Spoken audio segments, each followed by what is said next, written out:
Bonjour, le désordre et l'anarchie. Voici l'âme du matin. Juge 21, 25. En ce temps-là, il n'y avait point de roi en Israël. Chacun faisait ce qui lui semble bon. La période des juges, c'est une période la plus sombre de l'histoire des enfants d'Israël. Et pourquoi? Parce que il n'y avait pas de roi. Il n'y avait pas de roi, ça veut dire il n'y a pas d'autorité. Et quand il n'y a pas d'autorité, c'est la véritable pagaille. Cette période de juge a duré au moins plus de 230 années. Elle a débuté juste après la mort de Josué.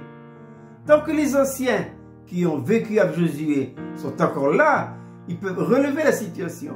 Mais quand ils sont partis, alors là c'est terminé. Il y a eu des hauts et des bas. Et à chaque fois que les enfants d'Israël pleurent et crient, eh bien Dieu lève un juge. Oui, mais quand le juge part, c'est de nouveau la descente. Mais l'histoire de l'Église, en ces derniers jours des temps de la fin, c'est également pareil. Hein? Parfois Dieu lève de temps en temps un homme, il relève la situation. Mais quand cet homme-là part, ça continue un petit peu. Mais après, c'est de nouveau la dégringolade.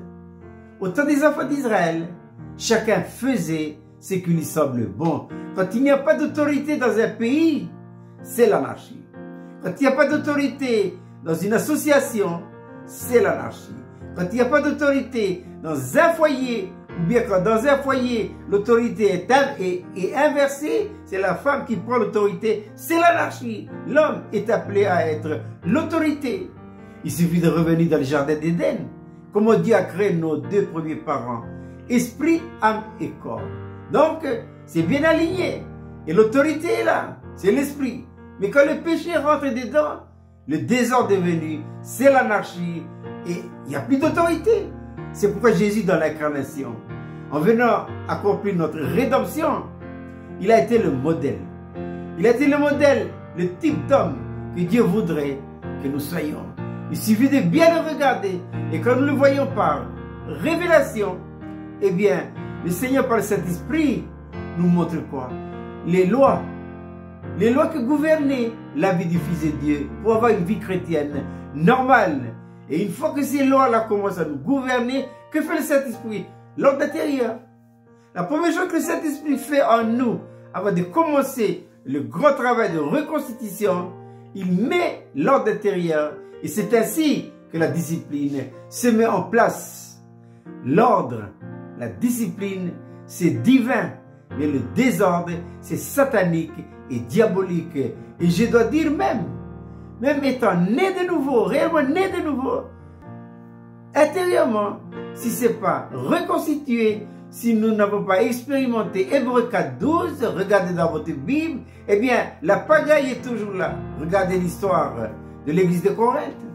Paul a passé dans cette église au moins 18 mois. Mais malgré la présence de l'apôtre Paul, il est reparti. Mais le désordre intérieur n'a jamais été réglé. Et malheureusement, pour l'église de Corinthe, ce fut un triste modèle. Hein. On voit dans cette église des péchés. C'est incroyable. Même le monde ne le fait pas. Regardez votre propre vie et la mienne. Il a fallu la venue dans ce pays du beau message de la croix. Mais qu'est-ce que la croix? La croix représente le deuxième aspect du beau message de la rédemption qui vient compléter le premier aspect que ce pays avait reçu de la part de Pharaon, Tataïo, Taniela et tous nos aînés. Voilà, Dieu c'est un Dieu d'ordre et de discipline. La pagaille vient d'où? Vient de l'intérieur. Voilà, c'est pourquoi l'apôtre Paul dira dans 1 Corinthiens 15:25, car il faut qu'il règne. Christ est sauveur, pardonne nos péchés, mais ne change pas notre vie. Et on reste toujours des hommes et des femmes indisciplinés, désordre intérieur. Il faut Christ roi. Christ roi apporte le renouveau. Christ roi apporte le changement. Christ roi, on n'est plus le même homme, la même femme. Je répète cette belle petite manne pour ce matin. Le désordre et l'anarchie. Juge 21-25, en ce temps-là, il n'y avait point de roi en Israël. Chacun faisait ce qui lui semble bon. Je vous souhaite de passer une agréable journée.